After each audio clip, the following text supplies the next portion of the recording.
ख्याल में कि आहिस्ता आहिस्ता आपकी जिद्दोजहद की वजह से भारत का असल शक्ल जो है वो दुनिया के सामने, दुनिया इसको अब तस्लीम करते जा रहा है। यू कैन से कि हम 75 से ज़्यादा जाते हैं कि ऐसा मुल्क जहाँ पर इकॉनमी सिर्फ 3 बिलियन पर खड़ी है और हम सिर्फ अपने डिफेंस पर इतना खर्च कर रहे हैं, सिर्फ एक वजह है कश्मीर। उसके अलावा हमारा कोई उनके साथ डिस्प्यूट नहीं है। 2019 के बाद हमारा मौक़िफ़ ये है कि हम भारत नहीं जाते, हम भारत से मीनिंगफुल डायलॉग नहीं कर सकते जब तक वो अगस्त 2019 का जो जुल्म किया गया वो वापस नहीं लिया जाता। ये जो पाकिस्तान ने हमेशा सारी उम्र इसराइल का बेड़ा उठाए रखा, जी हम इसराइल को नहीं मानेंगे, इसराइल को मानेंगे, तुर्की जी ये है, तुर्की के साथ उनको मजबूर हो गया तुर्की उनके सामने गिरने को। बात करने का मौका मिला और कोशिश ये था कि इनको दिखाएं, उनको समझाएं कि जो आपको बताया जाता है कश्मीरियों के बारे में, जो आपको बताया जाता है पाकिस्तानियों के बारे में, जो आपको बताया जाता है मुसलमानों के बारे में, वो सब झूठ है। हम सब तो दहशतगर्द नहीं हैं, हम अमन चाहते हैं, हम अमन पसंद लोग हैं। अगर हम थोड़ा सा हिस्ट्री की तरफ देखें तो शेख अब्दुल्ला कभी भी कायद-ए-आज़म के साथ नहीं खड़े थे। कायद-ए-आज़म पूरी जो कश्मीरी नेशन है वो कायद-ए-आज़म के साथ नहीं खड़ी थी और तब से अब तक हम समझ रहे हैं कि वो हमारे साथ खड़े हैं। हालांकि मुझे लगता है कि पाकिस्तानी सिर्फ एक पॉलिटिकल बेस, एक एजेंडा उस पर बात कर रहे हैं। 60% लोग आज भी कश्मीर के अपने साथ नहीं खड़े। वो चाहते हैं कि हमें इंडिया का साथ दे दो।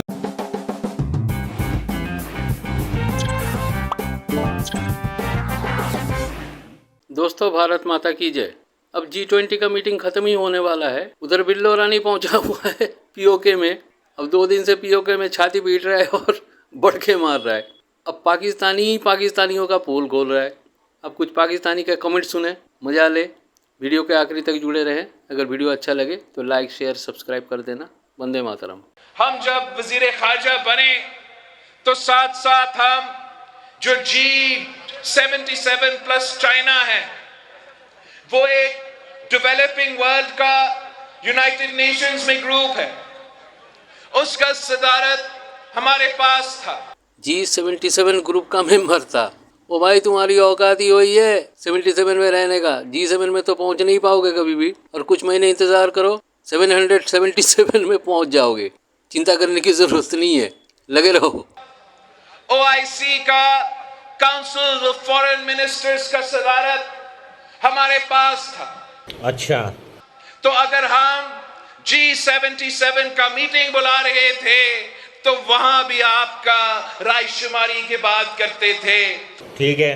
और अगर OIC का भी बैठक हो रहा था तो वहां शहीद मोहतरमा बेनजीर भुट्टो ने आपको पहले से ऑब्जर्वर स्टेटस दिलवाई थी, ठीक है। और हाल ही में यह फैसला लिया गया कि भारत में गोवा में SCO का कॉन्फ्रेंस चल रहा है और यह फैसला किया गया कि वैसे तो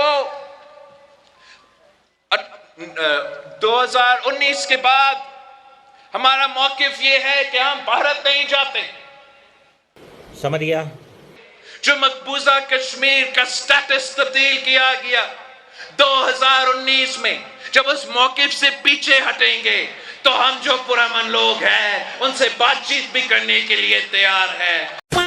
हम भारत से मीनिंगफुल डायलॉग नहीं कर सकते जब तक वो अगस्त 2019 का जो जुल्म किया गया वो वापस नहीं लिया जाता।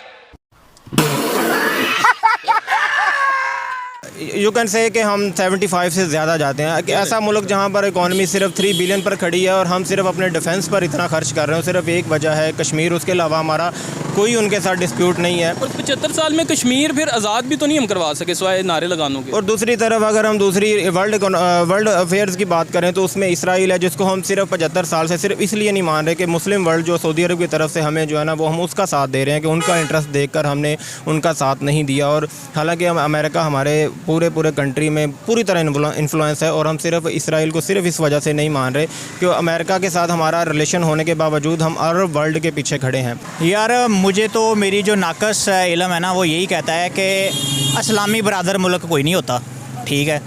तो ये जो नेशन स्टेट सिस्टम के ऊपर जितने भी कंट्रीज़ बने हैं, नेशन स्टेट सिस्टम कहता है कि आपकी अपनी टेरिटरी है, अपनी नेशन अलग है, ठीक है, कोई इस्लामी मुल्क नहीं है। तो जो OIC है, ठीक है, बनी है वो मुसलमानों के इस्लाम के नाम के ऊपर होगी कुछ है इसमें सारे इस्लामी ममालिक, लेकिन मुझे नहीं लगता कि उनका कोई इस्लाम के साथ इंटरेस्ट है, वो सिर्फ़ एक पॉलिटिकल बेस्ड है, ठीक है।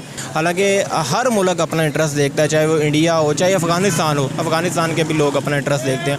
अगर हम थोड़ा सा हिस्ट्री की तरफ देखें तो शेख अब्दुल्ला कभी भी कायद-ए-आज़म के साथ नहीं खड़े थे। कायद-ए-आज़म पूरी जो कश्मीरी नेशन है वो कायद-ए-आज़म के साथ नहीं खड़ी थी, और तब से अब तक हम समझ रहे हैं कि वो हमारे साथ खड़े हैं। हालांकि मुझे लगता है कि पाकिस्तानी सिर्फ एक पॉलिटिकल बेस, एक एजेंडा उसको उस पर बात कर रहे हैं। 60% लोग आज भी कश्मीर के अपने साथ नहीं खड़े, वो चाहते हैं कि हमें इंडिया का साथ दे दो। क्यों? इंडिया सबसे इस वक्त ग्रेट इकॉनमी है, 5वीं बड़ी इकॉनमी है, 5वीं बड़ी उसकी इस दुनिया की सबसे बड़ी जमहूरियत है, और हम समझते हैं कि शायद वो हमारे साथ खड़े हैं। हम तो सिर्फ खाली खड़े हैं, जिनके पीछे हम लड़ रहे हैं वो भी हमारे पीछे नहीं खड़े, और जिनकी एमा पर हम कर रहे हैं कि जी वो हमारे साथ खड़े हैं, ना OIC हमारे साथ है, ना सऊदी अरब है, UAE भी नहीं है हमारे साथ, तुर्की भी नहीं है, सब अपना अपना इंटरेस्ट देखते हैं।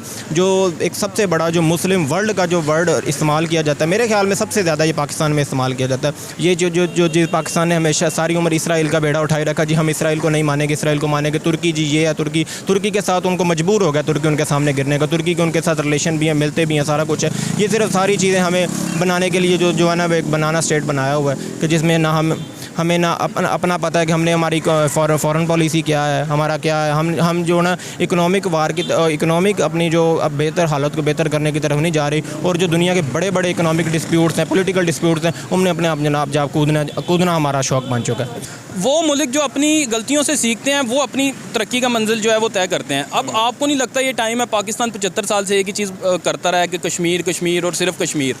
अगर हम इस चीज़ से अब भी निकल आएँ, अभी भी ज़्यादा देर नहीं हुई है, चले अभी भी निकल आएँ, और जितने हमारे हमसाया ममालिक हैं, वो ईरान देख लें आप, इंडिया देख लें, इंडिया के साथ तो दुनिया के बेशतर ममालिक जो हैं वो आ रहे हैं ट्रेड करने, तो हमें क्या मसला है, क्यों हमारा साथ बॉर्डर लगता है, हम उससे ट्रेड नहीं कर सकते और पाकिस्तान को उससे बेनिफिट नहीं दिलवा सकते। और हमारी आवाम को ये कहा जाता है कि जी वो जी हो जाएगा, जी ऐसे हो जाएगा, जी वो हिंदू ये हैं ऐसे हैं। और 1947 के सामने सबसे पहले सारे इकट्ठे रहते थे। अब भी जब किसी बुज़ुर्ग से बात करते हैं तो वो रोना शुरू कर देते हैं, जी वो हमारा पहला मुल्क था, सब कुछ थी।